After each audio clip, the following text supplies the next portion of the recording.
area police officer that was here illegally, that was from Monrovia, that was caught as a police officer on duty here illegally.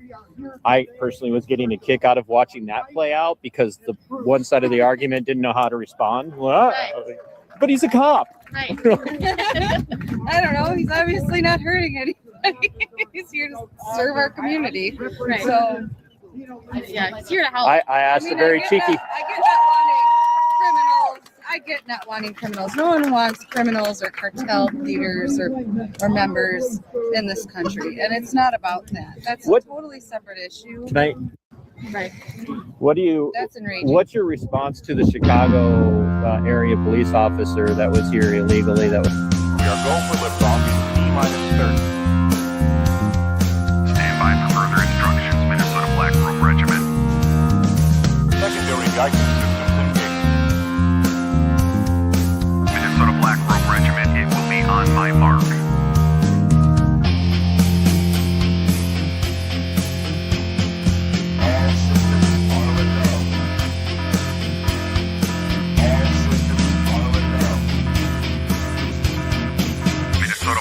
Regiment, you are over the target. You are authorized to fire at will.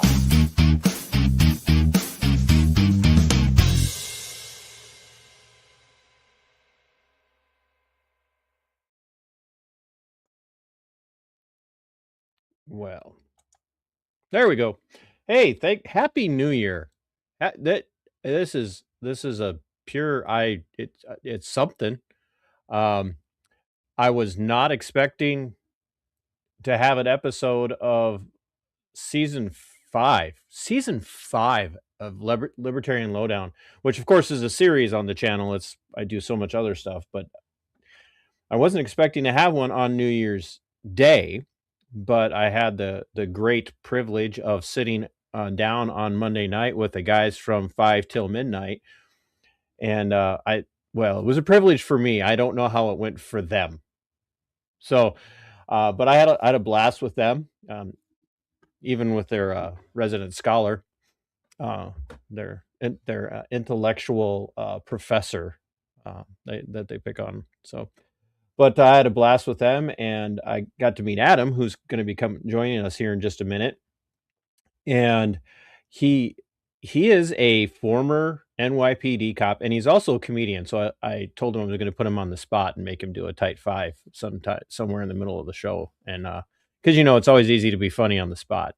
But yeah, I think this is going to be interesting. So we're going to do season 5, season premiere. So episode 1 of season 5, we're going to bring in a former cop to talk to this former deputy who spends all of his time, as you could tell, being just really rude to people and talking really bad about cops all the time in public, which, you saw the beginning there. But I really want to thank everybody for being here. Make sure you hit that like, that share. And if you happen to catch this over on Twitch, welcome aboard. This is my first time streaming on Twitch. So I hope that we attract some people. I'm really looking forward to it. So seeing where that goes. But it seems like all the big names use Twitch now, and so I thought I'd throw my hat in the ring and see if I could become a big name. If you like the content and you haven't become a channel member yet, please do so. And if you can't do channel memberships, then super chats are great. And if you want to cut out the middleman and you want to come straight over and just help me, you can always support me through Cash App, $mbrrmedia. So I'm everybody else shills, and so I'm shilling for myself. I take my own money to talk bad about people. I don't take money from any other entities to say bad things about people at all.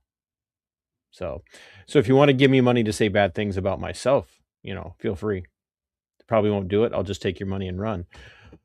But I'm going to bring Adam in, and we're gonna see where this conversation takes us. It's New Year's Day, and we're doing this at 3:30 on Central Time. And we'll see. Oh boy, that's not good framing. Let's see here. Which one works better? You like that one? Your show? You tell me. It's my. Let's see. That's how I go. Let's see. There. Nah, I think I like that one. I like that one better. Welcome aboard, and thanks for doing a season premiere of a show you probably never heard of. So that's great. Oh, honored. Thank you for having me. Oh.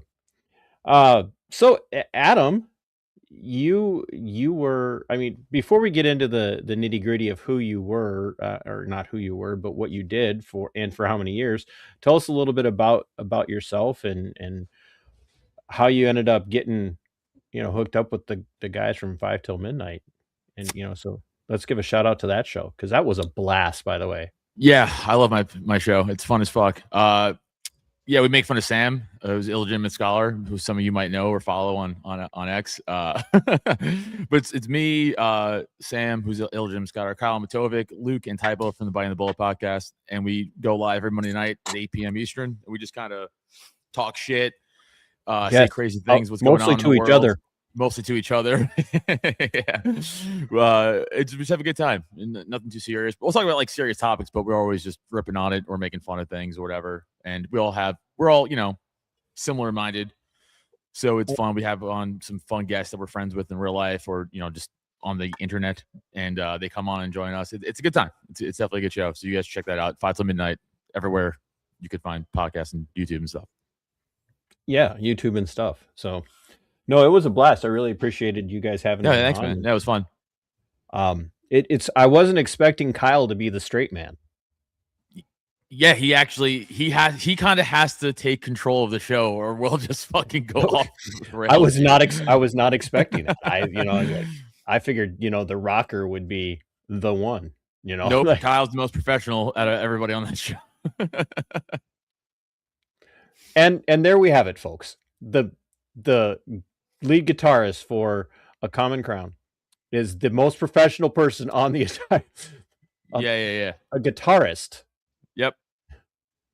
Yeah, well, it's him, me, and 3 former Marines who, they're all crayon eaters. So it's like, well, what do you do?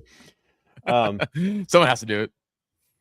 So, how did you meet all those guys? Just through social media, or? Yeah. Well, Kyle lives in Pennsylvania, and I met him when I was more involved in the Libertarian Party, like through the Mises stuff. That's how I met Kyle, and we became friends. I met Sam on the internet, and Typo and Luke too. They had me on their show like years ago. We just became good friends. And I used to do a solo show that I stopped doing because I was like, I don't care enough to do this anymore. That's how I met Sam. I was like, solo shows aren't for me, dude. It's like boring. I like to rip off other people. So that's how I met Sam. And Sam was actually the one that fucking dummy was the one to actually be like, yeah, we should all do a show together. And we're like, yeah. And then bailed on all the responsibility. And now I'm in charge of like all the behind the scenes stuff. And I'm the oldest person on the show, which is kind of fucked up. Thanks, Ross. Shout out Oregon. They won today. Go Ducks. But yeah, so Sam actually got us together to do the show, which I'm thankful for because it's super fun. Yeah. Yeah, and he is. You could tell that he just loves giving you guys material.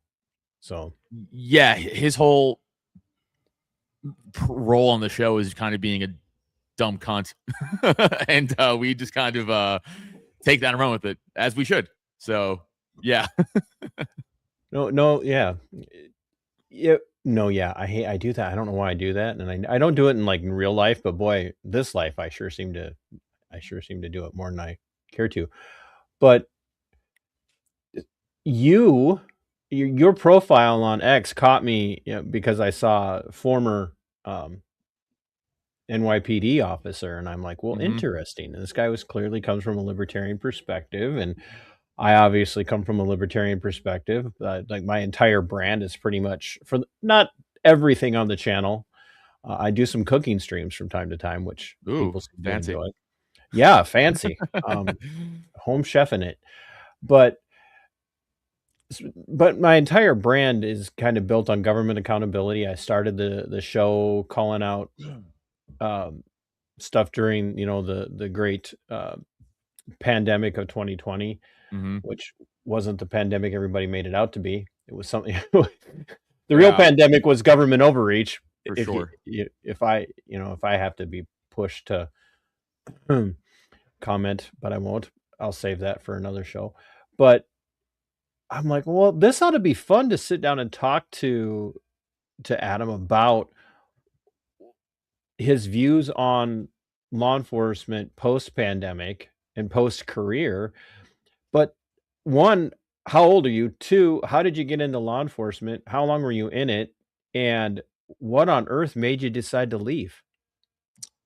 I'm 39. I just turned 39, November 28th. So I'm And you're brand the new oldest man 39-year-old. on the show. I'm the oldest man on my show. Yeah. I was, I joined in 07 or beginning of 08. I think technically the beginning of 08, I technically started. And I did it for 10 years. And then I got hurt. That's how I am not a cop anymore. I got hurt. So they medical pensioned me out. They're like, enough of you. We're done. I was like, okay. Did you get hurt like doing something really good too? Like were you like taking down a active shooter or No, car accidents. I got too many concussions. I'm already riddled of concussions from football and MMA my whole life. And then I got to 3 bad car accidents on the job. And they were like, yeah, you're done. And I was like, that's fair. So wait. So how many of those car accidents were a direct result of the way you were driving? Well, I wasn't driving. That's the fun part. I was driving on the last one. The one that took me out for good, I was driving. But that was, we were going to a call for help. Our buddies around were trying to break up this giant like house party in the summertime. It was like a street part, essentially like a street party that got out of hand. And they're like, oh, we need more guys here. So I worked midnights, and it was like 12:30. And I'm driving down the main road. I'm worked on Staten Island. I'm from Staten Island, New York. And it's like dead. I'm just hitting the lights, going like, I don't know, like 30 miles an hour, not too fast. And some fucking dumb bitch, she just walked. She's like standing in the median of the main road. Walked in front of you? And just walked in front of my car. And it was either I kill this dumb broad or I fucking swerve. So I swerve. I hit a light pole crashed on the car. I got like knocked unconscious. It was a whole thing. I swerved in the oncoming traffic. How long were you like, and it was a whole thing. Like, yeah, I could tell. No, it wasn't really. I just drove. I just broke up the party. Life was But fine. that's not my fault. I mean, that's kind of her. And then she even stopped to be like, she just kept walking. Like, that's what I was told anyway. Well, New York, bro. I mean, yeah, fair. I mean, I would have done the same thing, honestly. But, yeah, the other two I wasn't driving, though. The first two I wasn't driving. Rookies? No. One, my buddy, it was pouring out, and we're kind of the same scenario. We were going to calls for help, and he just kind of lost control, and we crashed into like a boulder. And I got knocked out on that one, too. And then the first one, we were just doing basic patrol. Like, we weren't even doing anything. And a family of drunks was in a car together, and they T-boned us from the opposite side of the street. So, like, they were behind us. We were making a left-hand turn, and they tried passing us on the left-hand side and T-boned us. That was the first one. So that's not really my fault. So that is really my fault. I'm just saying, for the record. Family of drunks in a car. They're all drunk, including the driver. Uh-huh. They see a cop car in NYC, and their first response is, let's T-bone them. Yeah, pretty much. And they're like, what? I'm like, what do you mean, what? Like, what do you mean? Dude, the car smelled like a fucking like a distillery, dude. It was crazy. It's one of the few things where when I see somebody's getting busted and it's a legit DUI and not just, I smelled the aroma of alcohol. I hate some of those. Smelled the strong aroma of alcohol. Did you? Did you? No, this smelled like they were transporting barrels of Johnny Walker. That's what it smelled like in the car. It was crazy. So, but it's one of the few where like I'm actually like I do personally do not see DUI as a victimless crime. I believe it is like attempted homicide. Like Yeah, for sure. I mean, Yeah. yeah, we pull over a guy one time. He was going like 50, probably even faster than that, in like oncoming traffic. And he was fucking hammered Mexican guy. And we're like, hey man, I know what you do in Mexico, but you can't do that shit here. So jail. They're tough on them in Mexico too, but a different kind of tough. Yeah, So, they'll steal your shit and beat you up and then imprison you.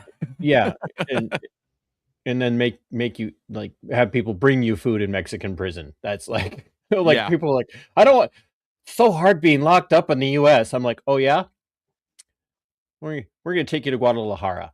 Tell me about see how that goes. Yeah. it. See how that goes for you. Had you always wanted to go into law enforcement? Was it something that you were always like, I really want to do this, or as a No, I wanted to be a fucking professional athlete. Is what I wanted to be. That's what I wanted to do. I was always into comedy too. Like I technically started comedy when I was like 18, 19 years old. But I'm like 19, 20. I'm not making money doing open mics as a brand new comic, obviously. And like, so my parents were supportive. They were like, hey, so you should like, I don't know, look into something that's, if this ain't gonna work out.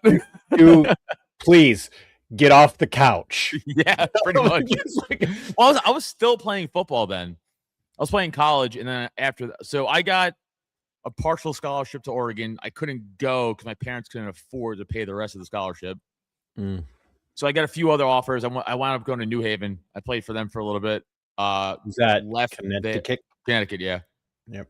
Left there. I played semi-pro for a little bit. So I was still playing football. I was doing MMA and comedy. None of that's making me money. Like nothing's making me money. So I have a few cousins who are cops, and they're like, the benefits are good, but they're like, it kind of sucks. And I'm like, yeah, let me take the test. I should have been a fireman. That's the gig. That's the fucking gig for sure. Yeah, because you couldn't possibly get hurt as a fireman.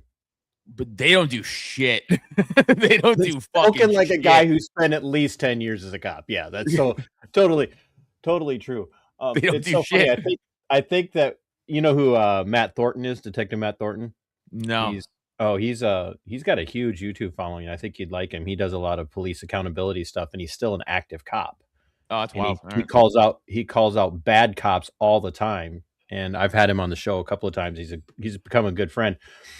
But I think, and I don't quote me on this, but I think the first time I had him on, I think he did a rip on firefighters too. So I'm just jealous. I'll tell you the most jealous I've been a firefighter. It was 4th of July, and I was working like 14 hours, and I'm like drenched in sweat. Like, you sweating through the vest, sweating through all the gear, and I'm sitting on the beach. I'm like miserable. It's like the end of the night, and we're by the beach, and like fireworks are going off. And I look over to my right, and there's like 7 firemen on top of a fire truck being like, oh, look at that one. I'm like, fuck you guys. I was like so mad. They're just enjoying their time. And I'm like miserably. They're on duty. Yeah. Not even dressed. Just probably, just fucking, yeah. That's the life, dude. Fireman, man. FDNY that's the job. That is the job. Like become an FDNY fireman if you can. That's the gig. One of the things I like to hear you say there right at the beginning is we got, these relatives are saying, hey, you should become a cop. The benefits are good. Is that I have for many, many years, even prior to being forced out of my career over my podcast, over the show, I had started to really change my mind about the argument a lot of people were always making about, oh, you don't want to go into law enforcement. They're some of the worst paid people. And I'm like, that's not true. It's not true. And when you start to break it down, like so in Minnesota, just Minnesota statistics alone, the average cop by himself makes more than a double or a 2-income household in the state of Minnesota. And Minnesota is not a poverty-stricken state. There are poverty-stricken areas, obviously. But when you take that out and you kind of metric that out across the entire United States, on average, law enforcement, and there are some that are, barely scraping by, but on average in the United States, cops do fall well above the average mean income of even single income homes compared one-on-one. And so the argument that cops, they're way underpaid. To some degree, maybe there are days where the work that they're doing, they don't get paid enough to do Sure. that particular thing in that moment. But overall, that's demonstrably untrue. And to hear you not lead with that was amazing, because most of the time, you talk to people like, man, they really should be. They should, they get paid crap. They should be getting paid 4 times what they make. And I'm like, do you know how much these sons of like, Dude, I knew patrol before cops. overtime. I knew patrol cops clearing $125,000 a year. Patrol cops, like, just not even a specialized unit, just dudes just crushing it.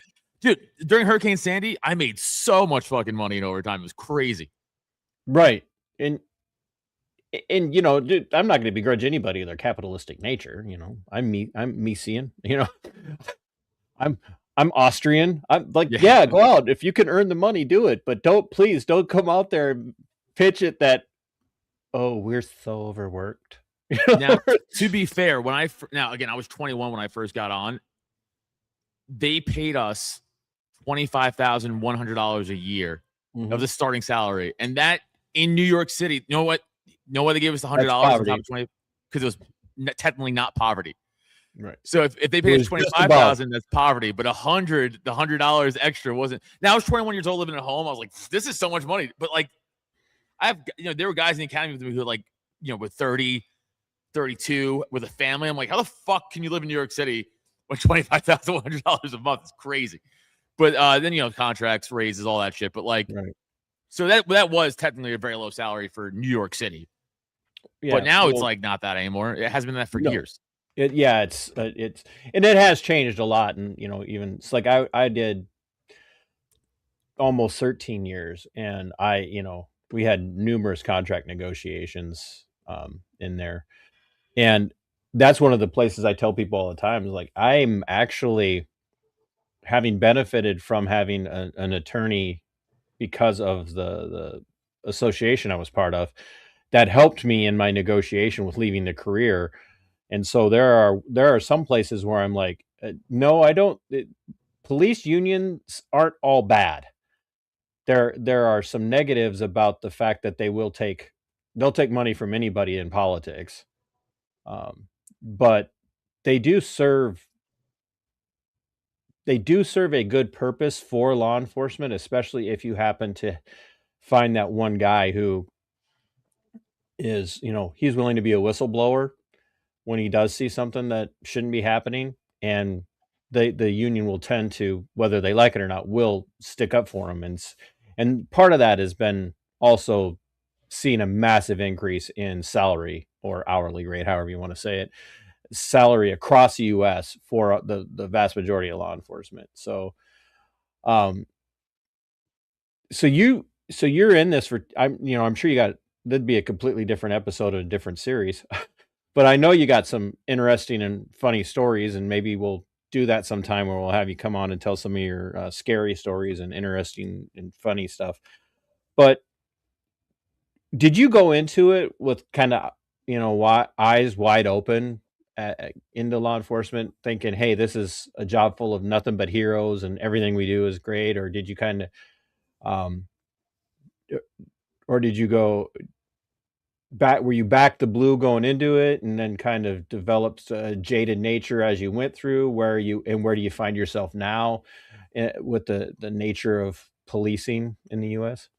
I mean, when I was first going in, I was like, it'd be cool to help people, and then very quickly you're like, oh, this isn't what this is about. like it's not at all what this is about. Like, okay, when you say pretty quickly, how quickly did it change? Right out of the academy.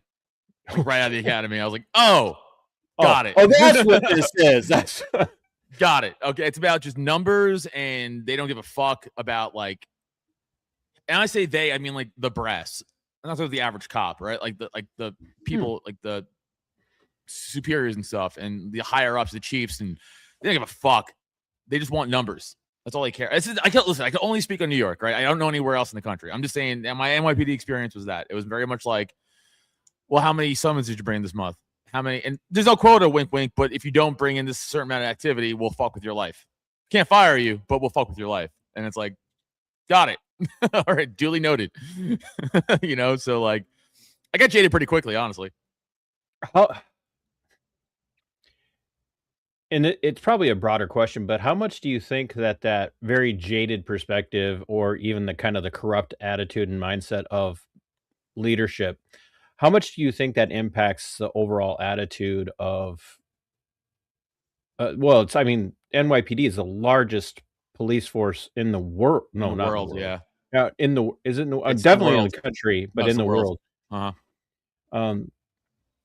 By the way, shout out to geopolitical Zionist Israel for training NYPD officers on a regular basis. I just want that out there. I don't know. I think That, that's like a not special you. thing. I'm not saying Yeah, you that's did a it, special thing that because I've never seen that. but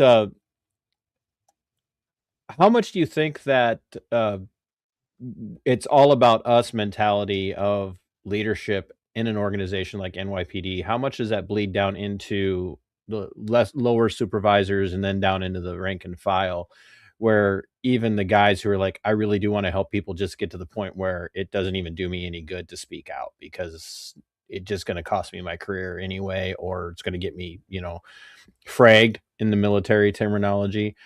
Do you think that starts to really whittle away at the good cops being able to do the right thing? Or Yeah, the morale is like all-time low in the NYPD. It probably still is. I don't know now. I'm sure it is, but like, I'm actually probably worse now, honestly.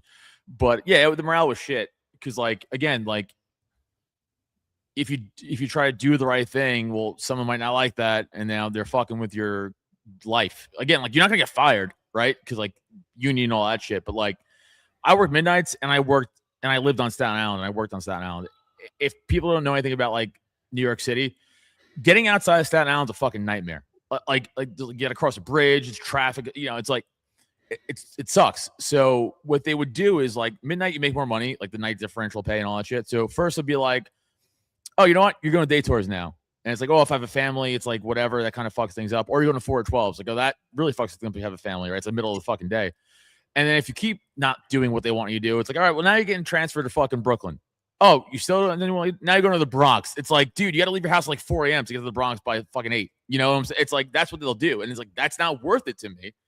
So I'm just going to shut the fuck up and do what I'm told because I'm not sacrificing my livelihood because I want to be righteous. Like, you know what I'm saying? It's like, it's not worth it. They're good at doing that. They're really good at, like, they know what they're doing.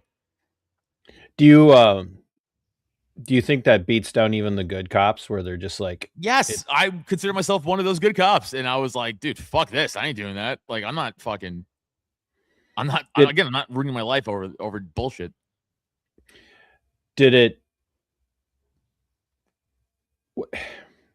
Was it hard for you being one of the good apples, self-declared? I am not judging one way or another because obviously I've never interacted with you in that capacity. So far we haven't found any body cam video of you doing something you shouldn't. We didn't have body cams. Oh, well, damn it, that takes all the fun out of looking at it. But that as that good apple, was there cognitive dissonance when you would see things and you're like, I know why are we doing this in this situation? Why are you in that, just pick it. It doesn't even have to be terribly tragic, but like, okay, dude, you literally just trampled all over that person's Fourth Amendment rights. And you're getting away with it and you're making the job more difficult for everybody else. How hard was it at the end of a shift to be able to like go home from that and decompress and go, I just bide my time, keep this assignment? Did you struggle with that? Did you find yourself struggling with it, or did you get to the place where you were struggling with it but you didn't even realize you were struggling with it anymore? I mean, so the guys I work with on midnight, there's 3 different squads, squad A, B, and C. And, you work with all squads, you rotate days off, all of that shit. My squad was pretty good. Like, all the guys, like, we all had a very similar mindset, whereas like just stop violent crime, theft, stuff like that. Everything else I don't really care too much about. Then you had some guys in other squads who would just kind of do what they want, and we show up at their job and be like, "This is a shit show, huh?" And like, all right, this is your thing. I'm just here in case shit goes sideways, but like, I'm not getting involved in this. Like, it's like. But to answer your question about going home, I'm pretty good at like I'm like very desensitized from a lot of things, from all the things I've seen and went through, and I'll just go like, "Well, that was then. I'm home now. See you later." like I'll just shut that shit off and just move on. Like, it's not worth it to me to stress over it. Well, I think that's that becomes that ability to compartmentalize. Yeah. Becomes a part and parcel of the mind of everybody in law enforcement, and for the most part, it starts out as a really good tool. I think there need to be a lot more cops that are still copping, and former cops, a lot more of them need therapy, because I've seen what happens to people when they don't get it. But you kind of take these things, you break them off into sections, and you move into this realm of, I experienced this. I have to stop, build a box around it, and separate that from the rest of my life. And it's the traumatic stuff that you see. It's the person, the attempted self-deletion, or an actual, self-deletion, or a victim of certain types of assaults that make everybody's skin crawl. And it's a good tool to have, to be able to break that off, put a wall around it, put it in a box, and put it down in basement storage. But I think the problem that I saw in my time, and even with myself, was that then it also makes it easier to do that with things that you shouldn't be doing that with, because it's just a natural part of the end of your shift. Oh, box it all up, put it all away. And then pretend to yourself that you're not in cop mode anymore, which is really, like, people don't understand you're never not in cop mode. I'm sure you've gotten far enough away from it now where like, I'm finally at a place in my life where I'm not sitting with my back to a wall and facing. No, I still do that. wall. I 100% still do that. I will make if we go out to dinner with my wife, I'll be like, I gotta look at the front door. Like, I have to, like, I still will do that. I'm like a mafia boss. Oh, I'm not telling you that I'm like super comfortable with it, but I'm forced myself into that position now where if I'm out in public, especially sitting in a restaurant or something, not that I can afford that much anymore these days. But where I actively am telling myself I'm not going to do that anymore, because I don't want to live that life. And it still drives me crazy, but I could have never done that while I was still working for the sheriff's office. Not a chance. It doesn't bother. Like, I still like to be safe regardless. And if anything, all the stuff I learned while on the job, I still take to my daily life, even though I haven't been doing it for fucking 10 years, whatever it is. It's like, I don't trust my wife to be in charge of our safety. You know what I'm saying? Like, I don't trust my 5 foot, 115-pound wife to be like, there's a guy with a gun over there.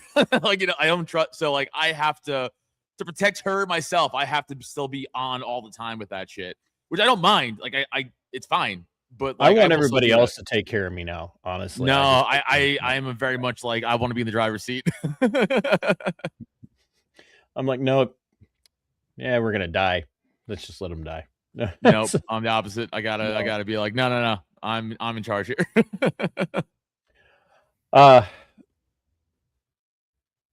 Did you find when you separated from that career field, did you find your thinking changing, and was it harder for you to not think like a cop as you started to go into, I don't know, like, I don't know if you have a medical pension now. Yeah, I that do. Covers it. Do you, I assume that you have a job outside of what you do with well, I mean, comedy. I also own a personal training business. Oh, well, there you go. Well, thinking like a cop or a personal training business might be really good, because you can bark at people and yell at them, and yeah, it's kind of awesome. Threaten to violate their rights. Like, yeah, it's sick. Yeah, But no, it's do you some find things. yourself not thinking like a cop as much as you did when you first got away from it, or? Yeah, for sure. That's natural, right? The longer that's it with anything. Excuse me. That's with anything. The longer you stay away from something, the further away you start thinking like that. But I still, again, the restaurant stuff, going out in public stuff, I still definitely am on, like, I'll not on edge, but like I'm still like looking around. I still got to keep an Oh eye yeah, on things. I was like that before. I'm like I'm always scanning people, but um, do you now that you've been out of it for 10 years, you look back, do you think that policing has changed a lot since you were in? Yeah, for Not just sure. in New York, but as you look around the country? Yeah, for sure. I think a lot of people are afraid to do anything because of lawsuits. No one has your back. All that shit. It's like you try to do the right thing, and then that person turns around and try to sue you, and you're like, "Dude, I saved your life. What are you doing?" Like whatever.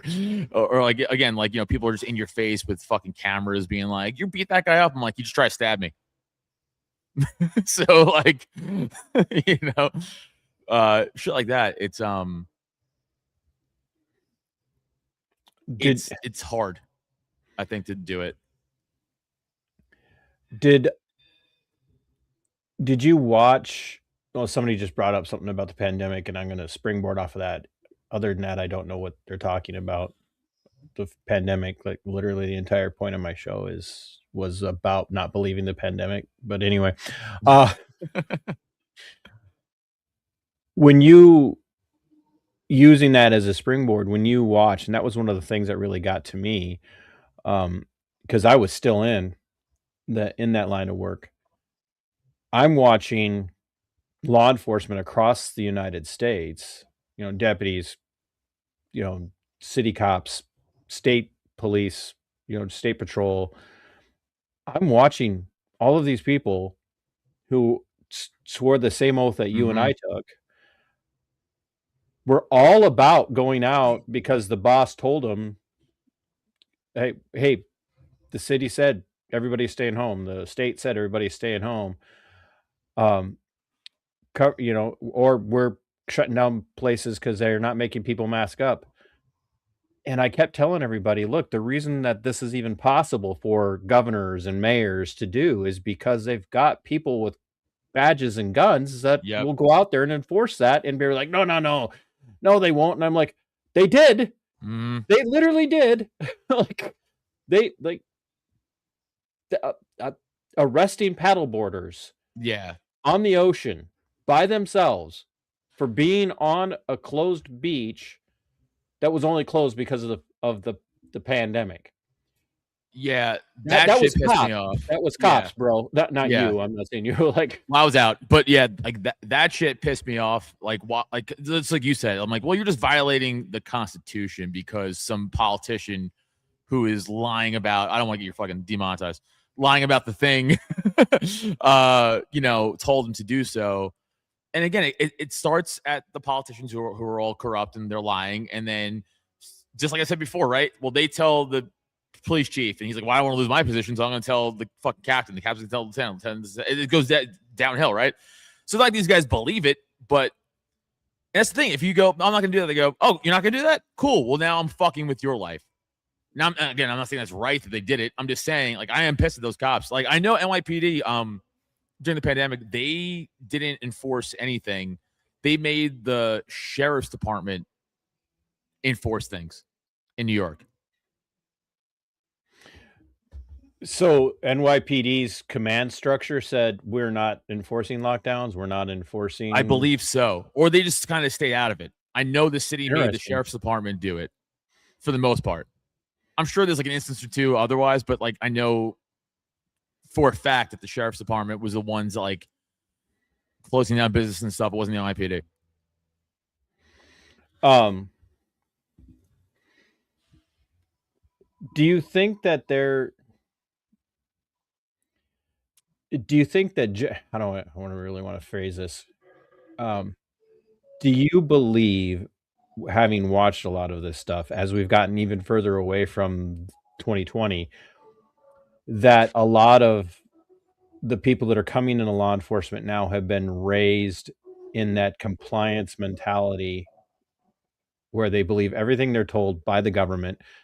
They go into a line of work like law enforcement, city cop, sheriff's office, whatever. They've been told this is a heroic career field, and everything that they do by the virtue of being done in the name of the government. Therefore, everything that they're doing is good. Do you think that law enforcement is in rough shape? Not just not just because people don't feel like they're backed up, because that there's some give and take on that, but we have generation after generation of people who have been taught comply with whatever the government says. Law enforcement is there to make sure that compliance takes place. So I'm going to go into the career field and I'm going to make sure that you're doing what the government says. Do you think that's going to make law enforcement harder to? Because I think there needs to be some massive reform, starting with constitutional training for cops on a regular basis. But I don't think we're going to get that because the people that are going into law enforcement now are literally willing to be enforcers for the state. I think if you're young and you don't know better, for sure. I think there's a lot of older guys on the job who are like, I'm not fucking doing that. Like, you know, like that's there's a lot of them are retiring. A lot of them are leaving. Yeah. They're getting out. They're looking for that exit. They're biding their time, which has its own problems. But I personally think the younger generations are going to make law enforcement even worse than some of the other problems that we've seen in the U.S. and are just being exposed now because we are starting to see a lot more access to what's happening because of body cam and, you know, some places call it sunshine laws. But even, you know, go ahead. No, I'll give you a good example of one I just saw. Remember the lady who called the Somalis the hard R in the Cinnabon place? That just happened like a few months ago. Yeah. I saw the body cam footage of the cops. So they call the cops, and he went over to her, and he's like, well, what happened? She's like, I'm not talking to you. I don't have to tell you shit. And he's like, well, you have to because it's disorderly conduct. I go, no, it's not. You could call anybody anything as long as you're not verbally threatening someone's life. You can say whatever the fuck you want. I don't care if you like it or not. Right. And this cop was like, well, I'll fucking arrest you. It's like, dude, you're breaking her First Amendment rights. I don't give a fuck if you and the Fourth Amendment in that situation. So. Yeah, true. So it's like you're a piece of shit. You know, because you called him a hard R. Who gives a fuck? Who cares? This isn't that's a different topic. You want to bring it up. It's not a legal topic. So he should have been like, what happened? Oh, you called him a hard R. All right. Like it ends there. Like there's nothing else. And he kept drilling her, where he finally kept threatening her with arrest. She's like, all right, I'll give you my information. She's like, I'm not going to jail over this. It's fucking crazy. That just puts me in mind of something that I wanted to share with you while you're here. Do you see? And I think that goes to the question I was asking, which is a lot of these people they grew up with this mindset that sticks and stones will break my bones and words will make it even worse. Yeah. So they do see themselves as, oh, well, that's a hate crime. Right. It's not. Hate crime, by the way, isn't a real thing. It's not a real thing. Exactly. So, But they've grown up with that. They've grown up with the mindset that words can hurt you. And therefore, I'm a cop. I'm in a position of law enforcement. And I have to deal with this. And if you say something that hurts somebody, that is disorderly. That's fighting words. And so I have to address it. And there again, because there's such a lack of training when it comes to the concept. I know it's been 20 years now since you graduated from academy, but I bet when I ask this question, you will have no trouble answering it. How many hours did you spend in the academy learning about Constitution and constitutional case law as it regards just the Bill of Rights? Maybe like a week's worth of classes on and off. That's about it. And then after academy, nothing. You know, want to know how many people have answered almost exactly that same way that I've had on? Every single one of them. Luckily, I give a fuck about the Constitution, so like I was always really good with like people would be like, "You're a fucking faggot." I go, "Yeah, I don't care." Like cops get mad at that and be like, "What'd you say?" It's like, who cares what he said? Yeah. He doesn't even know you. He's just yelling at the shield. Like, who cares? Like, yeah, be like, yeah, I'm gay. Why yeah. are you? Why are you why are you policing with your ego, bro? Right? Like, who gives a shit? I don't care at all. I'll be like, yeah, you're gay too, guy. Who cares? Hey, you want to hook up afterwards? Yeah, I look like, really good in shit? I look really good in nothing but G-string in my vest. So it's like a lot of guys are like that. A lot of guys abuse their power for sure. I mean, I gotta be honest with you. I never really saw, like, personally, I never really saw anything like super illegal that other guys did around me, like, you know, like planting drugs or anything like that. I've seen guys definitely trample like constitutional stuff, like First Amendment for sure. But you're gonna get that in every single police department in the country. Like, guys are retarded. Like, you know, it's like, how do you fix that? Like, you can give someone. That's the thing. You could give 6 months of fucking constitutional law. People are still gonna do it. It doesn't matter. Like, there's no way of getting rid of it. They're just not, unfortunately. I'll say this, because I think transparency is how we should all communicate, right? I mean, I know, looking back, that there were times I took part in things, and I'm not proud of this. I'm not saying this with like a sense of pride. I know there were things that I took part in where I'm like, wow, I look back on that now and I'm absolutely ashamed of myself. Oh, me too. I was involved in the whole stop and frisk thing that was going on with the NYPD for years under Commissioner Kelly. That was like his whole thing, was like stopping and frisking people like illegally. And, you know, you would have a sergeant be like, yo, stop that guy. I'm like, for what? And he's like, he looks suspicious. I go, that's not a thing. He's like, well, I'm giving you a lawful order. I'm like, not really, but okay. Like, I guess I got to do it. You know, like that shit. I hated that. I fucking hated that. I would play dumb, be like, what guy? Oh, he's gone. I would try my best. Yeah. Sometimes you had to do it. You know, it's like, and now I fucking hate it. Do you think there's any hope that it's not going to get worse before it gets better? Because there are days where I'm like I'm white pilled. I'm like, well, we can really make a difference. And then I look around and I see so much stuff. I look at people who are just becoming accidentally becoming, cop watchers, and they don't even intend to be doing it. It just happens. They're just doing something. They see something kicking off. They start recording. And the next thing you know, the cops are over in their face. Why are you recording this? Well, because I can. Yeah. And people are going, what would it be like if we didn't have body cams? What would it be like if we didn't have people walking around with, technology that's 5,000 years ahead of what it was even, 10 years ago. We've had people film us, and I would just be like, as long as you're not on my ass, I don't really give a shit. As long as you're not like camera in my face as I'm doing the arrest, it's like, I don't care what you film. Fucking film. I don't give a shit. It's not affecting anything that's going on here. Like, this guy's still going to jail. Film. I don't care. Like, it's irrelevant to me. Is it? Oh, geez. I was so busy talking to you and looking something up that I missed the super chat from Jen. Thanks, Jen. I appreciate that. Very much thankful for that. Jen's always leading the way. She's always a very, very good example. I say that jokingly because I don't want people to think you have to super chat.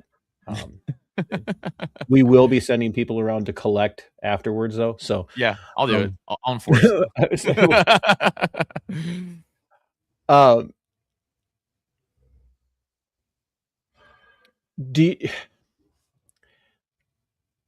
As I was saying,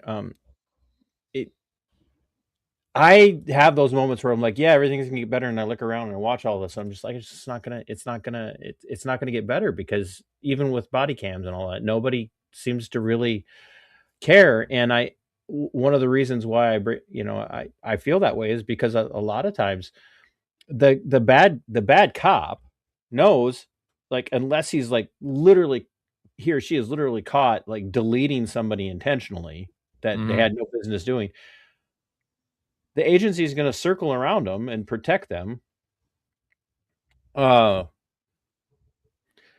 And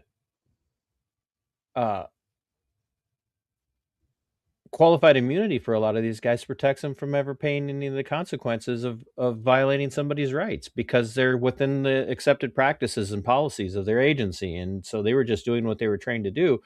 And to me, that unravels any hope of there being any reform to get, especially these younger guys and gals that are coming in, to give a damn about people's constitutional rights. Yeah, people also go to the gun too quick. You know, I mean, we didn't have tasers when I was working. Female cops, to be particular, they're the worst. I will die on that hill. Female cops shouldn't be pleased. Females shouldn't be pleased. Sorry, every chick in the chat, but you shouldn't be cops. I'm sorry. I've seen it firsthand way too many times. But like, but you're right. They go to the gun very fast. Yes, 100%. Do you remember the Eric Garner thing from years ago? The guy choked a black guy out for selling Lucy cigarettes. So that happened in the precinct above me on Staten Island. That was the 120 precinct. That was the 122 precinct. That's the precinct right above me. And that whole area is dog shit. And that guy also piece of shit. Eric Garner was a piece of shit. Like, it's like, let's call it what it is. That guy was garbage. That being said, the cop, Pantello, I think was his name, who I've seen a few times around, he doesn't know how to fight, right? Like, I come from an MMA background, so like I really know how to handle myself. And I think a lot of the academy should be like jiu-jitsu training and like actual like fight training, because a lot of that would eliminate going to a weapon right away or choking someone out, which did you really choke them out? Yeah, no. But like it still will avoid that bullshit possibility, you know, instead of like, I mean, if you ever played football before, you know, if you're trying to tackle somebody, you don't go up around their neck, you go low, right? So if you're trying to take the guy down, pick him up by his fucking legs, drill his knees out, take him down, and fucking just restrain him. A lot of that should be taught more, and it's not. Like when we were in the academy, we did boxing for like 2 days, like boxing training, right? And I knew more than the instructors because I was like a fighter. We were doing like this, so they start pairing us off, like, all right, like 1 minute rounds, whatever. And they pulled me aside and they were like, this is 1 minute drills are a bitch. By the yeah, for sure. It's not for me. I was fucking killing it. But like, no, but they are. I know it's like people don't understand. Like you think 1 minute sounds like a walk in the park, but when you're it's a long time if you're not used to it. 1 minute is you know, like a lifetime. even when you're used to it, when you're in like, especially if it's coming down to like, it's not as bad because you know that when you're doing 1 minute drills, the person you're in the 1 minute drill with is not trying to literally delete you. Right. But it's still a lot of, like, even if you're in shape, tiring. Yeah. It's tiring. So, yeah. But go ahead. This is not a pat on the back, Adam So Tough story. It's just, I was fucking people up in these drills. And the sergeant of the gym part pulled me aside. He was like, you got to stop. And I'm like, why? And I wasn't like, why to a sergeant, but I was like, okay. And he's like, you're going to hurt somebody. I'm like, so would you tell the criminal to stop in the street if he was fucking them up? Like, what do you mean? Like, do you not want to train these people to get ready for like a fight if they have to? Like, like, what are you talking about? It's like, they don't give a shit. What's her name from Police Academy? I can't remember her character name. She's just stop. Yeah. Just stop. Yeah. I'm like, dude, all right. Yes, sir. I'll just stop. I'll let them hit me. Like, I don't understand what we're getting out of this drill then. But like shit like that needs to be fixed, and it won't be for sure ever. Like the tactical training, I took a lot of extra training in the NYPD, like a lot. And a lot of guys didn't do it because it was voluntary, right? And like guys like, I'm not going my day off to fucking do that. I was like, yo, pay me money and let me go fucking learn how to do all this shit. So like I learned how to clear rooms by myself, clear hallways, clear stairways by myself and with a partner. I learned all this extra shit, like combat training, all active shooter training. I took all this shit on my own. So it's like, if I remember a scenario, I'll know what to do. And 99% of the other guys in the job were like, I ain't doing that shit. It's like, okay, well, if that day comes, you're fucked, man, and you're gonna hurt somebody or Well, do something stupid. you fight like you train. Yeah, of course. And I learned that in the military. Hey everybody, thanks for being here, by the way. Oh, Jugs, I got to address Jugs. Where'd you go?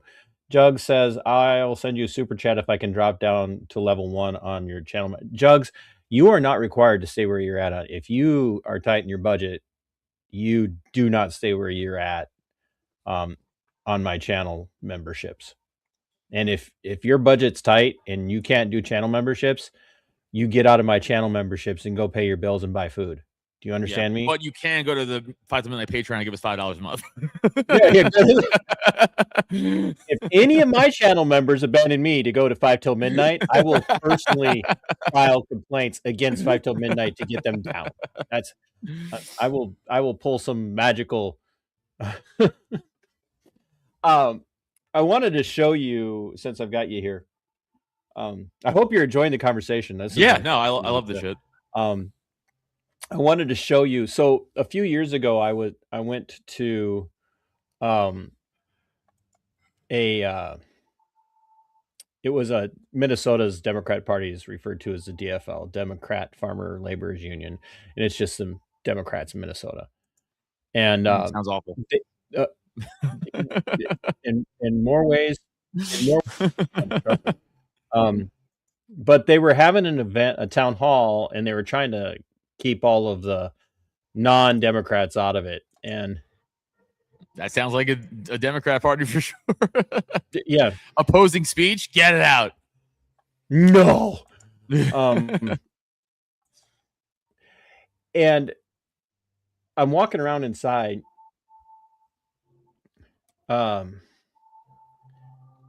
I run across so Minnesota's, the way they do law enforcement training is they actually take it as part of, they start off with getting an associate's degree, and so they could do all of their law enforcement training through local colleges.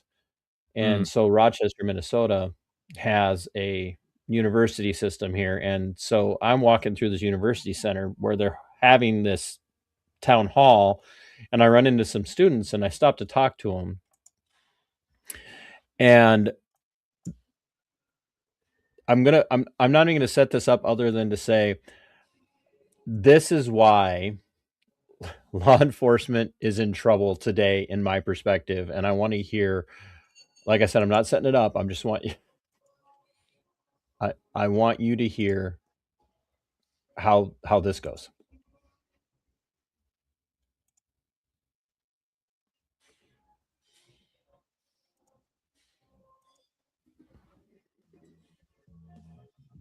This is from a couple of years ago. You guys are going into law enforcement? Yeah. Let me ask you guys a question, if I could. What's the primary responsibility of law enforcement in the United States? What's your primary responsibility of law enforcement in the United States?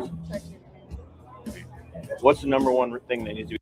She said, protect your community. There. Yeah, I know my background music is distracting. I hadn't quite learned how to do everything as good as I do it now, because I are a professional. Be protected. People. What's the one thing that citizens need protected the most? What do they need protected the most? Yes.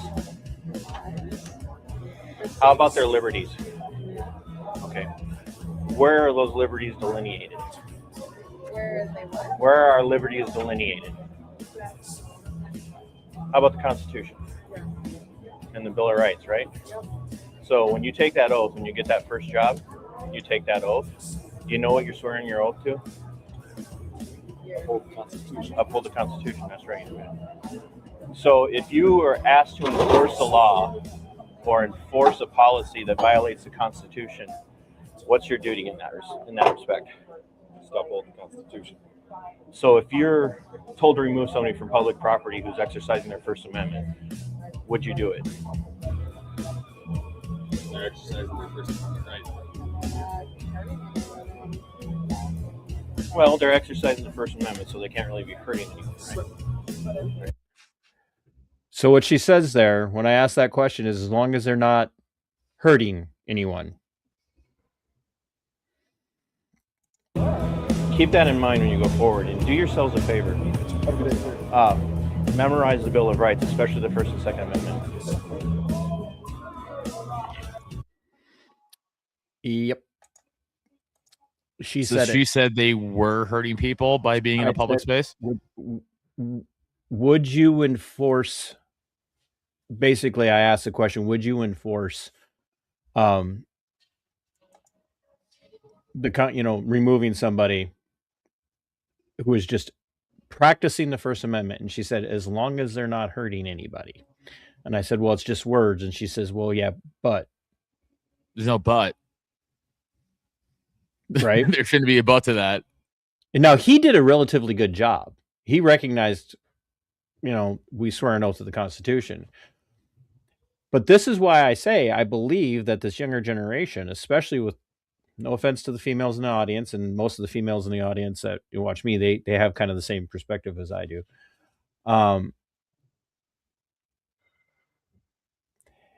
She's dangerous.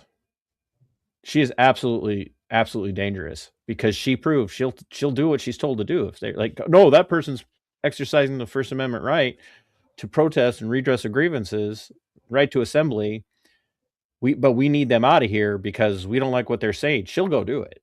She'll absolutely do it. Guess what? Yeah, after that video went public, she got a scholarship from the Minnesota Sheriff's Association that was awarded to her by my former sheriff, which I probably, because he saw the video, because I tagged the local sheriff's office in it when I put it up. It's probably why she got the scholarship. It was because she said what she said. That she's willing to tread on people's constitutional rights if she's ordered to do so. That's crazy. Terrible. That's terrible. It's not surprising though, but it's dumb. Unfortunately, it's not surprising. But yeah, that's bad. that's not good. Yeah, I mean, again, a lot of times they'll hit you with the it's a lawful order, and I'm like, but like, it's not. But then like you can't argue it in the moment. Like it's right. it's hard to work around. If you're by yourself, it's easier. But if you have some asshole lieutenant or sergeant who's like, no, I'm fucking telling you, and you're like, well, I refuse to do that, and like, well, we're gonna fucking not pull you up on charges, but like pull you up on like internal, charges and stuff like that. And you're like, sick. we had a sergeant one time who she finally got fired, but she was like a former blood member, and she was still a sergeant in NYPD. There was a single vehicle car accident, and it wasn't my job. We were just backing up the other unit, and there was a girl sitting outside the car, and the other unit was like, who was driving? She's like, I don't know. They're like, okay. She was clearly fucked up, right? Drunk, right? And she's like, you don't know who's driving? She's like, nope. She's like, were you driving? She's like, nope. Now, when we got there, she was already standing outside the car, right? So she's like, so the other cop was like, all right, well, technically we can't arrest you for drunk driving because there's no proof, right? No one saw you driving. You didn't admit it, and we didn't see you behind the wheel. Sergeant shows up. She's like, arrested for drunk driving. She's like, no. She's like, what are you talking about? She's like, no, she's drunk. I go, she's like, I'm aware she's drunk, but like, we can't prove she was behind the wheel. She's like, arrested for drunk driving. She's like, I'm not doing that. She's like, I'm giving you a lawful order to arrest her for drunk driving. And she's like, all right, on all the paperwork, she's like, as per Sergeant so-and-so, I was told to make the arrest. So she just kind of threw her under the bus. Charges got dropped immediately in court the very next day. Wow. But it's like what is she supposed to fucking do? Like the cop in that scenario, when you have the sergeant being like, no, do it. It's a lawful order. It's a lawful order. It's a lawful order. It's like, well, it's not. And like, what do?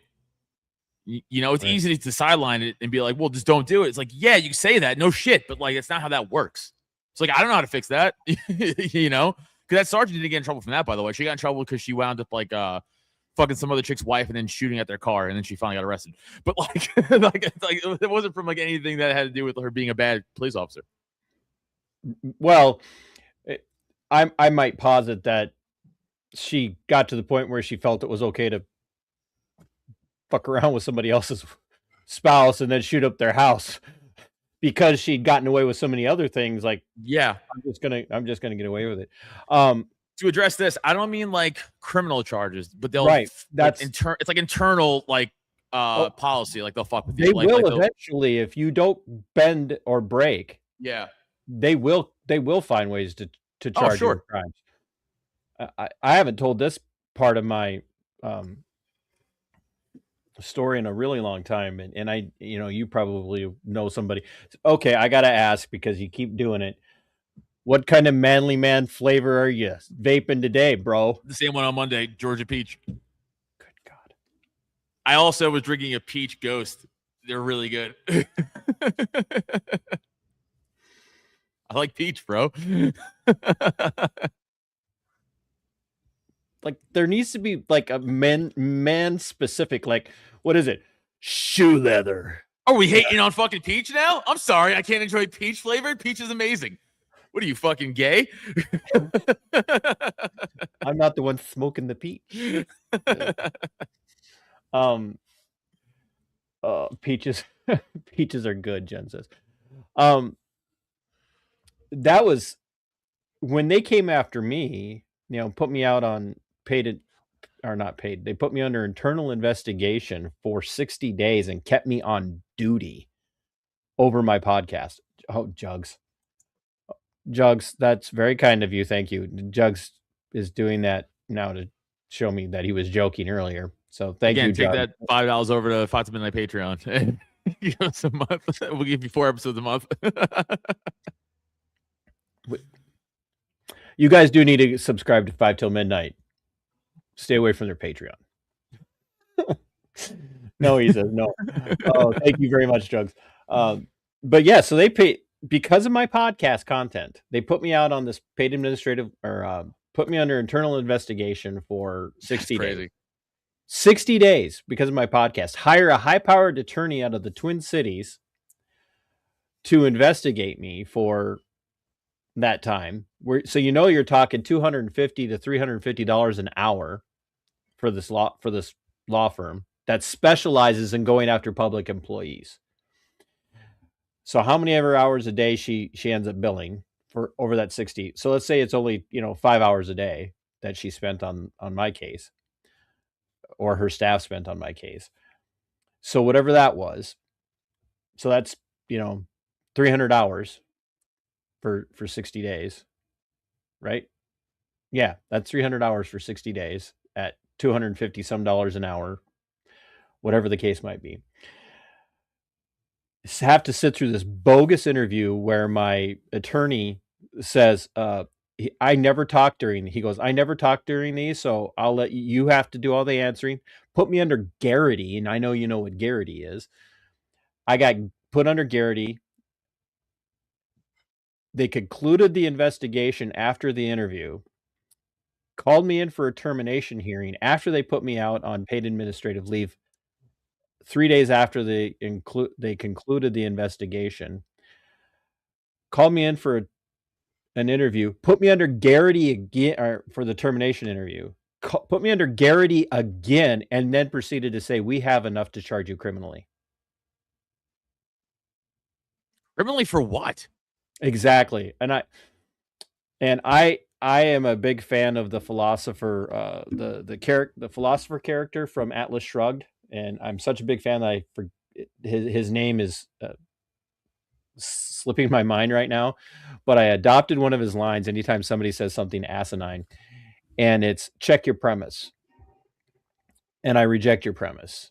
And I flat out told him, if you had grounds to charge me criminally, we wouldn't be sitting here. Right. That's I reject your premise. They had nothing. They literally had nothing, because the Minnesota Bureau of Criminal Apprehension had received a complaint about my podcast, and from another law enforcement agency and their city attorney, which was over an hour away, because I did a story on them shutting down a business and arresting a business owner for keeping their business open during the pandemic. And they also called the FBI because the BCA wouldn't investigate me. And I already knew that. I knew that at the time, that the BCA and the FBI would not investigate me. They said, this is a First Amendment issue. What are you talking about? And so I'm like, I reject your premise. You have nothing. And so they will, if you don't break, if you're that guy who finally said, I've had enough, and they can't push you around with internal policy and give you crappy assignments or dangerous assignments, which I've seen that happen with people. They get some of like the most dangerous assignments. Like they're, oh yeah, we're going to put you in the most crime-ridden, violent neighborhood. And they will eventually try and find a way to charge you if they really are trying to get rid of you. They absolutely will. So, and people are just like, no, that doesn't. I'm like, no, it does. It does happen. Absolutely does happen. That's crazy. Well, think about Serpico. Look at what they did to him. Yeah. So it's just that's from your neck of the woods. Yeah, NYPD. Yeah. We actually learned about that in the academy. They did a whole thing with that. I only got ever officially they called it a GO15 in the NYPD, where it's like a internal investigation, and it wasn't even through internal affairs. It was through the inspections unit. So essentially, we arrested this. What you done did? It kind of was. I mean, kind of was our fault, but like, we arrested this chick, put her in the back for shoplifting, put her in the back seat, and I guess we didn't lock the doors. I guess, and she fucking like pushed the door open, and we were at a red light, and she just fell off the back seat. Like we weren't even moving. Now, technically, some of the most that's the kind of stuff like I'd almost rather be accused of punching a handcuffed suspect than have that happen. Yeah, I know. It was like, fuck. Technically, that's an escaped prisoner, and per NYPD policy, it's an automatic suspension. Technically, we didn't get suspended. We got GO15. We were just honest, right? We didn't lie. We didn't try to lie about anything. Like, we're like, I mean, I don't know. I guess we didn't lock the fucking door. Like, you know, like, I don't know what you want me to say. A month goes by. I'm like, oh, we're so fucked. They're going to fucking throw the book at us. I think they just took one vacation day from us. I was like, dude, sign that shit right now. Fucking like, yeah, that's fine. That's great. But that was the only time I ever got like officially like GO15 by the NYPD. The only other time I got questioned for anything was, you know what the CCRB is in New York? Mm-mm. This is some liberal shit. The CCRB is a criminal complaint review board, and civilians can make complaints through them. And these are a bunch of non-police law enforcement people, just fucking liberal kids, essentially, who question you. Like they have any idea what the fuck they're talking about. And it was over, we were going to pull this guy over, and he just takes off on us. We catch up to him. We arrest him in the backyard. He had a loaded gun in the car, and he was like I think had a warrant, all this shit, like all these things against him. And he said we beat him up with our fucking expandable batons. He was also drunk and shit. So, you know, we took him to the hospital because he blew like a fucking 0.3, like crazy high amount of alcohol. Like you had to take him to the hospital, make sure he doesn't fucking die. So I'm sitting in this room with a bunch of these fucking liberal kids, and I'm like, hey, let me ask you a question. Did you guys look at the hospital report? And they're like, no. I go, great start. I go, how about this? Do you think if we fucked him up like you said we did, there wouldn't be on the hospital report like bruising, lacerations, any of that? And they're like, oh, well, we didn't look at the report. I go, do your fucking job. How about that? Do your fucking job and look into something for once. Of course, turns out it was complete bullshit and nothing ever came of it. But like, that's shit we had to deal with in New York. Like shit like that, where it's like these kids you shouldn't even be talking to me. Like you're talking to me. You know, it's crazy. It's like that shit drives me fucking crazy. Well, I'm all for civilian oversight boards.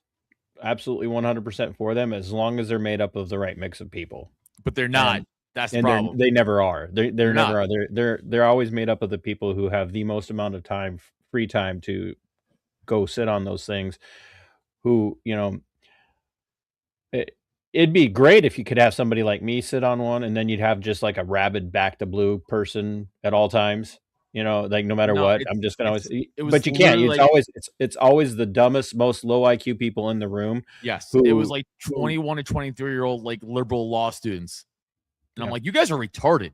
Like, why am I destroying you? Like, you guys are fucking dumb as fuck. To make it clear, my esteemed guest is not saying that he's not a rabid GOPer, folks. He's not saying that as a rabid no GOPer. Like these leftists are dangerous, and when they talk about defunding the police, they're talk like they would be happy without them, and until they need them to enforce their policies, which by the way is another huge problem, and it's a different show altogether, probably on Libertarian Lowdown, about the willingness of law enforcement to whoever the political power is at the time. Yeah, whatever you want, we'll do it. Which what we saw during COVID.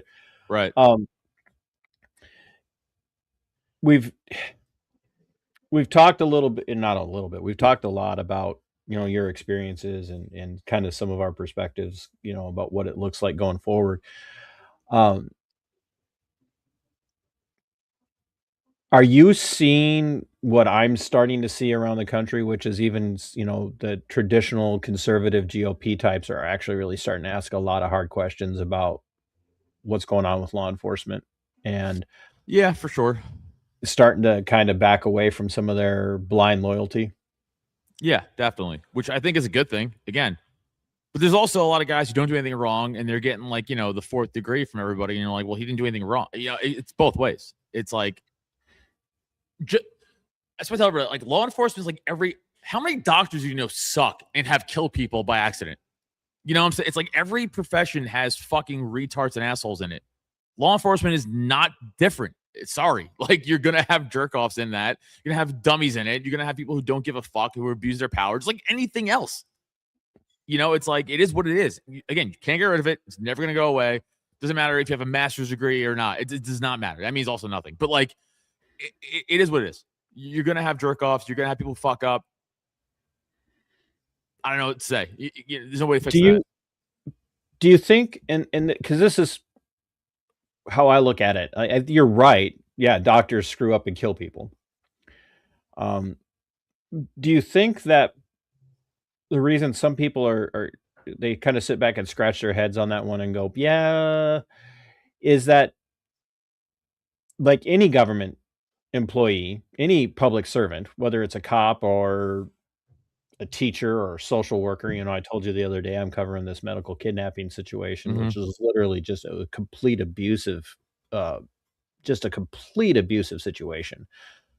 They targeted this family because they're, low income. They see him as stupid. They see him as white trash, and they know that nobody's going to care. But it doesn't. I think the reason a lot of people will sit back on that one, Adam, and go, yeah, there's a bit of a difference. And if you're looking for an apples to apples comparison, it's going to be hard to get between the government and a doctor, is that the government has all of the power to protect its own bad actors and all the money to protect its own bad actors. Whereas if a doctor is bad enough, they find out that this person has literally been responsible for multiple deaths, the doctor's not going to have the protection of the state behind it. Whereas, like we have a situation here, a story that I'm working on. Back in April, a trooper here in Minnesota was responding, and this one will blow your mind. They got a call about a wrong way driver on April 9th in the evening. It's dark. Trooper gets a call that there's a wrong way driver. Wrong way driver. It's hard to say without saying it like, you're making fun of a particular ethnic group. The trooper decides to respond to the wrong way driver that's coming at him, apparently, if we're understanding how this all breaks down, by going over 126 miles an hour, or over 100, let's just say 120 plus miles an hour for most of his 4-minute drive. He had his lights on. He had his sirens on. Minnesota State Statute 169.17 says you have to do that, but you also have to drive as a cop in that situation. You have to drive with a certain amount of due care. Right. Reasonable. Yeah. Where you're not endangering other lives, even if you're responding to an emergency. but he's doing 120 plus miles an hour responding to a wrong way driver. It's not even that He serious. It's like, and then he ends up coming upon the scene of an accident that was caused by the wrong way driver that had little to no like just minor injuries, like a scratch. At 120 miles an hour, he hits this accident and paralyzes a 17-year-old man from the neck down, C2 vertebrae break. The sheriff's office steps in, takes over the investigation that night because the state patrol can't investigate itself in this situation because of the injuries. And the sheriff, before an investigation's even started, said the trooper is not at fault. He couldn't avoid the accident. And then proceeds to drag the investigation out for over 3 months before turning it over to the county attorney, who sat on the files for a few weeks before they said, "Oh, we have a conflict of interest here with this, with investigating this trooper. So we're going to turn this over to another county," who then sat on it for more time and then waited until the wrong way driver, who was an older gentleman, died in the hospital, then announced that they weren't going to charge the trooper and they were going to put all the charges on the dead man. Nice. Okay. Yeah. I mean, that's bad, right? Obviously. And that's what I'm like, and everybody's like, "Well, yeah, but this guy's a good trooper." And I'm like, is he a good trooper? He's 120 miles an hour at night on a highway that's relatively busy. And then everybody spends all this time, months and months and months and months, to wait for this guy to die in a care center. How did he die?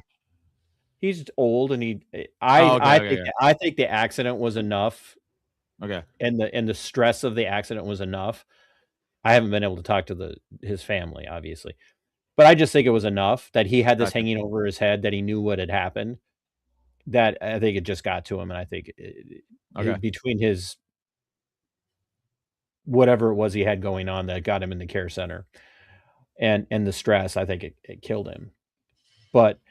And I believe it was intentional, because they knew now that they could really kind of hold on to all of that video and everything else that's going on. They can refuse data requests, data releases, because this case is never going to be adjudicated.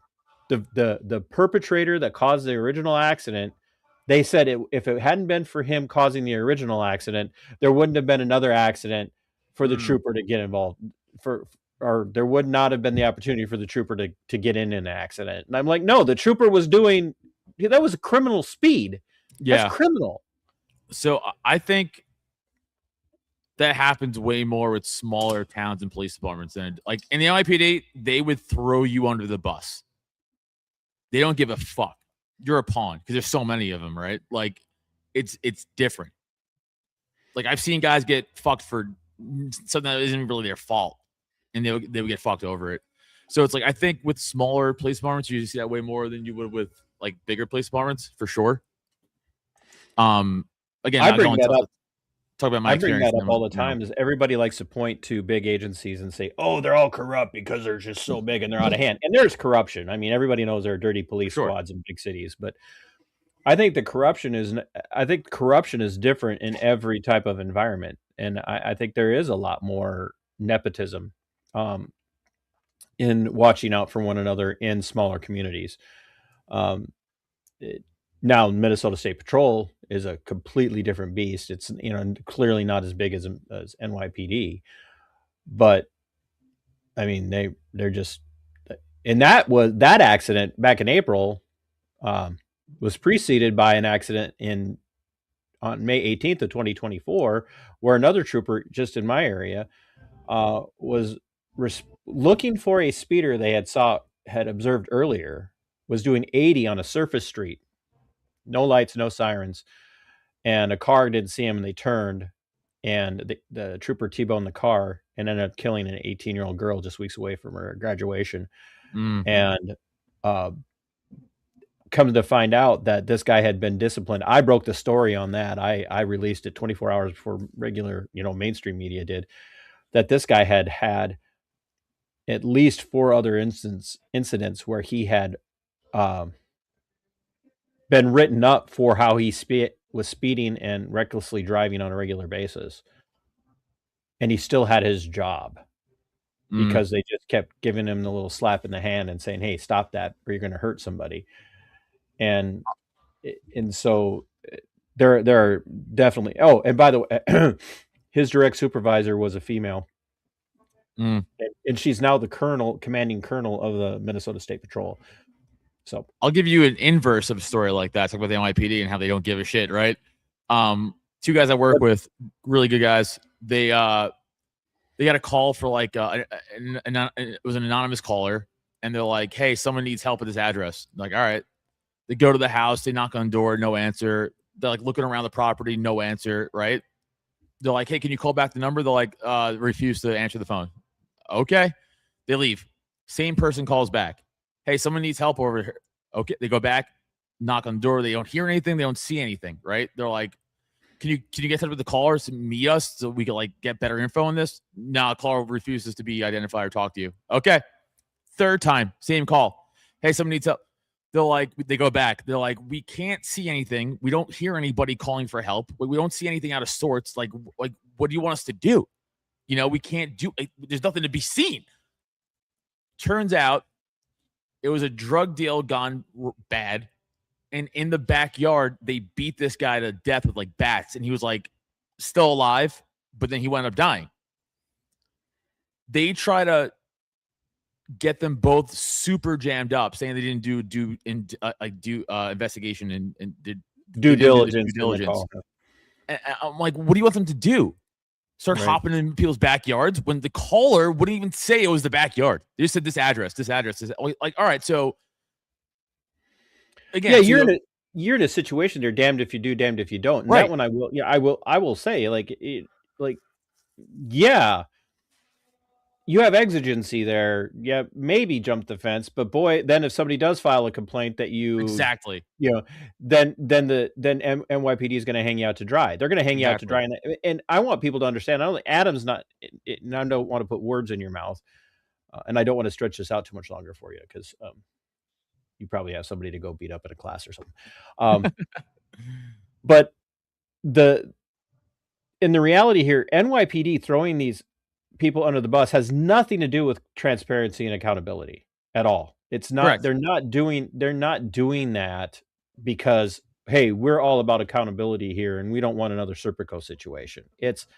They just don't care, and they're just trying to avoid the lawsuit. Correct. And if those officers can demonstrate that they were operating according to policy and procedure and approved training, then qualified immunity stays intact for them, and then the agency has to pay that out. Well, of course, we all know that some bonding and insurance. I don't know. NYPD probably doesn't need bonding, but they wound up not getting in trouble, but like they got dragged in the mud for like a few months over it, you know, and it's like. Yeah, you were fucked with their lives for months. They thought they were gonna get fucking, fired and shit over something that is irrelevant to their, like, they couldn't help it. So, like, thank you. Yeah, it's oh, nice, $20. Thanks for that. And okay, no obligatory pitch. Please take that over to Til Midnight Patreon, please. $5 a month for extra episodes. Phoenix Risen here is local to me, and I'm working on a story about her family. Local law enforcement went after her dad in a self-defense shooting. The victim in my mind is her dad. But in this situation, the victim was the offender, and law enforcement completely trashed this family, and then completely, they got completely screwed by the rest of the corrupt system. Was the county attorney charged her dad to the fullest extent of the law, and got him convicted after violating his rights in the courtroom with the judge, and that just got overturned. He just got released from prison. Good. But now he's sitting here stressing, waiting for the next trial because they ordered a new trial. Of course. And so, just like. Well, like the Breonna Taylor thing, right? Like, if cops break in your door without identifying themselves, and you shoot at them thinking that they're criminals, and like you get charged. That's crazy. It's like, oh yeah. Ohio just last couple of years, Ohio just passed a self-defense law that says if cops coming into your house and they're not announcing and they start shooting and you shoot back and kill one of them, you're off the hook. good. That's how it should be. Yep. Like I 100% agree with that. Look at Like what I they saw a did to video one time Duncan of Lem. there was like I guess something happened on the street, and there was this dog behind a fence on this guy's property that had nothing to do with what's going on, and the cop shot and killed the dog through the fence. And I was like, you should be able to kill that cop on site. Like that's crazy. Was he? Was he? Had he applied with the ATF? Was he trying to get a new job? I don't know. trying to get it given with the feds. But like shit like that, where I'm like, you should be able to return fire on that. He's shooting into your property through a fence. Yeah. Like that's crazy. Like I'll always defend people on that. Always. Yeah, it's mind-boggling. It's absolutely freaking mind-boggling, the garbage that we see. Post Adam's link. I don't have Adam's Patreon link. It's patreon.com/5 till midnight and youtube.com/5 till midnight. Yeah, the link to the YouTube channel is in the description of the video.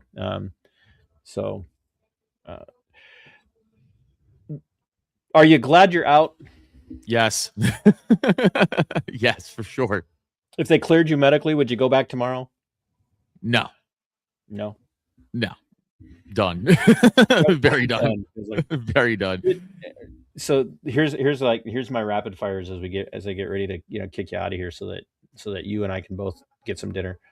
I have Fathead Pizza Crust waiting for me, and if you don't know what Fathead Pizza Crust is, it's keto friendly pizza crust. And I know you're gonna want the recipe. I know. It'll cost you. When you left, did you go through what a lot of us go through, which is all of a sudden now like nobody knows you? Yeah, a little bit. Yeah. Like the camaraderie that you have with a few of the guys. Like I said, I was tight with like 6 guys I work with, my partner, but then that goes away. That kind of sucks, but like, you get over it. Yeah. Well, I may or may not bring some of that on myself. People, they see me in public now and they're like, "Oh, it's you. How you doing?" And I'm like, well, I don't live in New York anymore. I haven't lived in New York for like 10 years. So I've been in Pennsylvania for the last 10 years. So I don't even see those guys anymore. I still keep in touch, but like I haven't seen them in a while. Yeah, I'd say I see people now and they're like, "Oh yeah, But I also every once in a while get these anonymous messages from people, and you're like, "Hey, you don't know who this is, but I just want you to know you are on a not friendly to law enforcement list." So when I'm like, "No, the hell you say?" Which is really funny because coming from a libertarian perspective, I'm an adherent now to the non-aggression principle, and so like. I advocate all the time. Yeah, hold cops accountable, hold government accountable. Don't threaten violence. Don't yeah. Like that's not how you go about doing this. Like, it's not how you go about doing it. But yeah, I get told all the time, like, yeah. And this, when you get a not friendly to law enforcement flag on your, like attached to your registration of your vehicle or to your driver's license, that immediately puts whoever reads that on edge, as in this guy's dangerous. Right. Of course. And so now I'm like, I just got a new vehicle because my Hyundai got totaled by a deer back at the beginning of November, and so now there's a lot of deer out here too.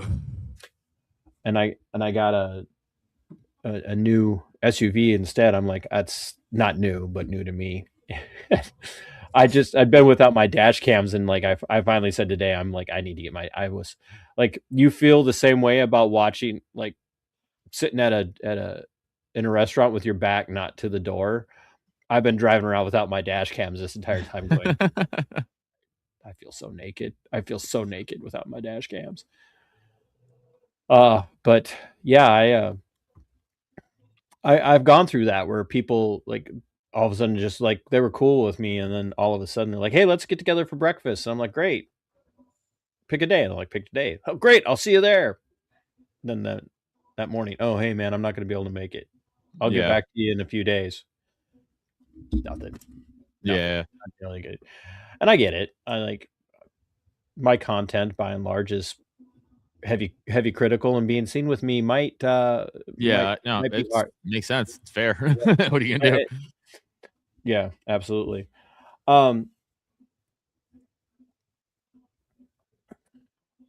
Well, I'm sorry that it's starting out shitty for you. Trust me. I went to bed broke last night, and I guess what? I woke up this morning Still broke? still broke. Yeah. So I really, the super chats are great today from all of you. Not just because of the size, but the super chats were just freaking awesome, and I really appreciate that. And Adam, I really do think that I might ask you to come back on to tell some stories sometime. Oh, dude, I got so many stories. So I got some paranormal stories too that happened when I was on the job. For legit? Yes, 2 of them. Legit? 2, Okay. yeah. Bro, I am going to text you my phone number. Okay. 100%. I am going to text you my phone number because I have a show for you that I do. I co-host on a channel called Veteran Nation. And shout out to the guys over at Veteran Nations, Mike, Skipper, Arthur, and Kahanu, a Veterans Affairs Media. But we have this network. It's dedicated. It's predominantly for veterans, but because Kahanu has a thing about the supernatural, we started a series on the channel that's called Vet Nation Unexplained. And so you would be prime to come on and tell those stories. I have 3 stories. 3 paranormal That would be stories. freaking phenomenal. 3, so yeah. I'm going to text you. It's enough of trying to communicate with you on X because you just like leave me on red. I'm bad with checking that. So, But yeah, I got 3 paranormal stories and like a shit ton of other stories, like some funny, some I mean, I was involved in 3 different shootings. like I was definitely have some stories. I'll tell you a quick one and then we'll go. So I had a suicidal individual in the detention center. I was training new hire deputy, and I'm like, hey, so what's so-and-so doing upstairs? And this is an old guy that he wasn't supposed to be going up the stairs. They had him on a lower level, lower bunk restriction because of how old and fragile he was. And like, I don't know. And then I looked and he starts to climb the railing on the top of the top tier. And I'm like, get in there. Because they were ahead of me. And I'm like, go do your job, new hire. Yeah. And the deputy you were supposed to be working with. So they go up there and they're putting their hands up, trying to talk to him. And I'm like, dude, he's going to jump. And I go up the stairs. And so you have to picture as I go into the pod and you break to the right and there's stairs immediately to your right that wrap up around. And I'm running to try and get there. And I realize I got to stop this guy because he's going over. Now he's going to land on deputies. And like, that's going to kill him and probably hurt them. And I'm like, so I'm thinking, what can I do? And I'm like, oh, I know what I can do. I could taser him. I've got enough room with the taser to get to him and knock him because he's not going to climb up the railing if I can taser him. Right. He hasn't up high enough where I have to worry about him falling over. Right. And then I realize as I pull the taser and I'm starting to bring it up on him. And I realize now he's too high up. I got to stop him. So I go running across the top tier, put my arm out and clothesline him down off of the railing onto the floor, get him down, get him handcuffed. First words out of this guy's mouth. And by the way, he was a convicted PDF file. I should let him jump. We know the feeling. Wood chippers for everyone. I clothesline him down off the top railing, bring him down, starting to get him handcuffed because I don't want this guy fighting with me. I don't know what's going on in his head. First words out of his mouth, "You hurt me. I'm going to sue you." Yeah, of course. Of course. Yeah. You just try to end your life, but yeah, now you want money. So yeah, that's I do. I want to bring you back, and you could tell your paranormal stories here too. But I definitely want to get you on Vet Nation Unexplained. Yeah, I'll gladly do it. They're pretty good. And one's decent, but the other two are pretty good. No, that's we'll lead in with the decent one and get to the good ones. But I want to bring you back on, and we could just do a Libertarian Lowdown. Let's tell horror stories. Story time. Oh yeah, I got him. Story time. I got him. About what we experienced and some of those. Like I got some funny ones, and I've got some that are bad, and but I really appreciate it, Adam. I was like, yeah, dude. I wanted to have a chill stream where we were talking and not arguing, and because I don't know what his view is gonna be on some of this, so that's why I didn't probe you too much about it, because I didn't want it to be like, so I'm gonna need you to say this, No, I'm pretty honest. Yeah, no, I really appreciate it, and let's see where are we at here. See how. I mean, you guys are very popular over on your network, but well, we've got over half a K views just sitting here chatting today. So nice. So I really appreciate it. Tell everybody where they can find you and thanks for having me on, dude. Time. Yeah, just follow me on X at Adam Nutter, Instagram, same. Adam Nutter. He's got the accent, folks. You got at Adam Nutter. Yeah. Well, New York accent. What are you gonna do? It's still there. Just follow me. Please subscribe to the Patreon, or actually just the YouTube. We're on Rumble too. Spotify, Apple Podcasts, and if you're so willing, if you dig us out, check the Patreon out. Patreon.com/5midnight, YouTube.com/5midnight, and 5midnight on all audio platforms. 5 till midnight, and by the way, they are actually all pretty much all libertarians, for the most part. Kinda. I'm a little more right leaning, but yeah, I still have a lot of libertarian philosophy, but I'm a little more right leaning. You were Miesian, so that makes a lot of sense. So, but it's a great show. I had a blast. I'm just going to pop up and show up on their stream, whether they let me in or not. I'm just going to show up. Just so I can come in and say that Harry Potter was terrible writing. It was terrible. I agree with you. I was on your side. Terrible. Sam's gay. Sam is a gay man. He has a cat. What type of man has a cat who lives alone? Gay men and lesbians. That's who has a cat. I mean, not entirely wrong. So, hey man, you go enjoy the rest of your New Year's, and really appreciate you doing this and making time for me today on short notice, especially. Yeah, no. And I will message you my number so that we can get that coordinated to get you on for Vet Nation. Yeah, no, for sure. I'll definitely do it. Thanks, Jugs, for subbing. Please sub. Please subscribe. Yeah. Try to get to 1,000. Go to Jugs. Put the link in real quick while I'm closing up, and then everybody go over and help them and share them out, because they are hilarious. They're absolutely hilarious, and it's even funnier because the guitarist is a straight man. It's true. It's true. Kyle has to steer the show. Kyle does have to steer the show. So I'm mad he didn't even pop in to say hi. So I am blocking him on X. And that's fair. But you go, get out of here. I'll close up and I'm going. Thanks, everybody. Thanks, dude. Thanks, see you later, man. Catch you soon. Yeah, just hit me up anytime. We'll figure it out. Absolutely. All right, later, brother. Later.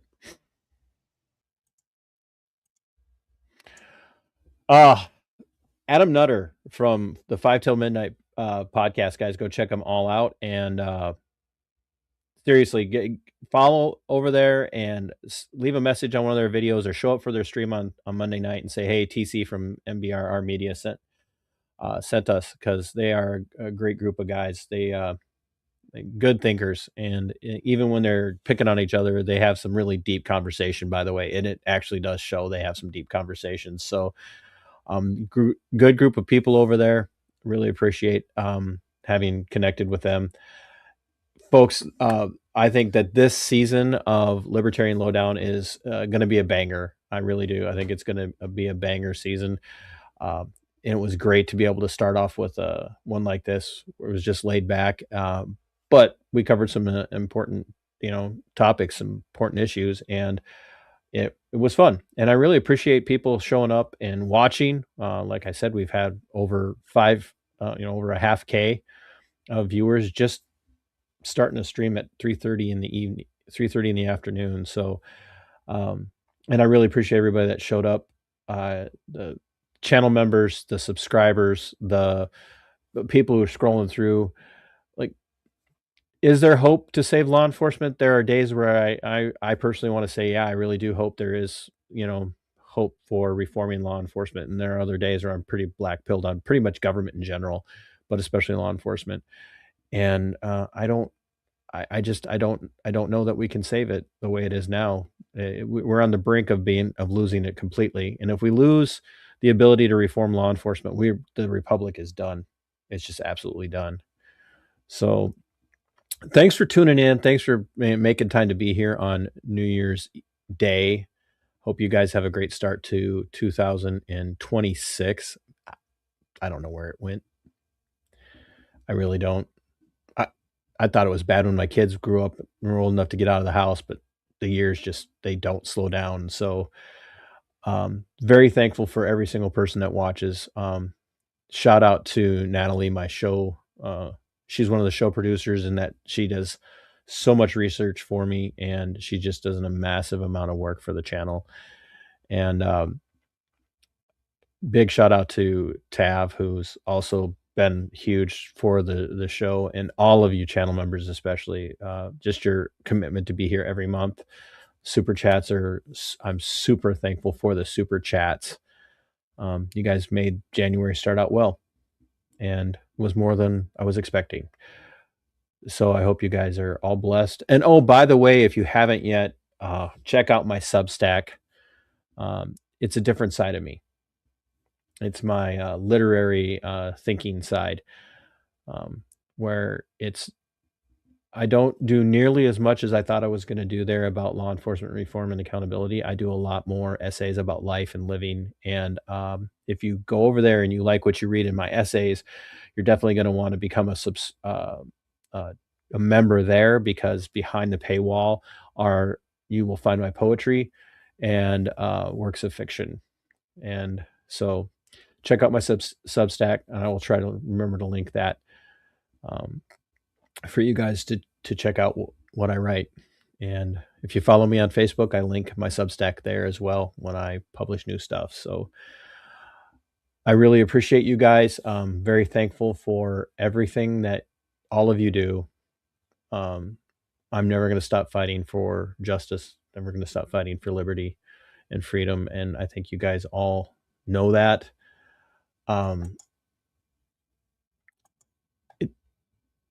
I wish I could tell you that I had an answer for all the stuff that is going wrong in our country, because I don't know that I have a solution, but the answer is all of us waking up and doing our part. So until next time, fight for your freedom, it is yours. Fight for your liberty, it belongs to you. And sic semper tyrannis. We are go for liftoff in T-minus 30. Stand by for further instructions, Minnesota Black Room Regiment. Secondary guidance systems engaged. Minnesota Black Room Regiment, it will be on my mark.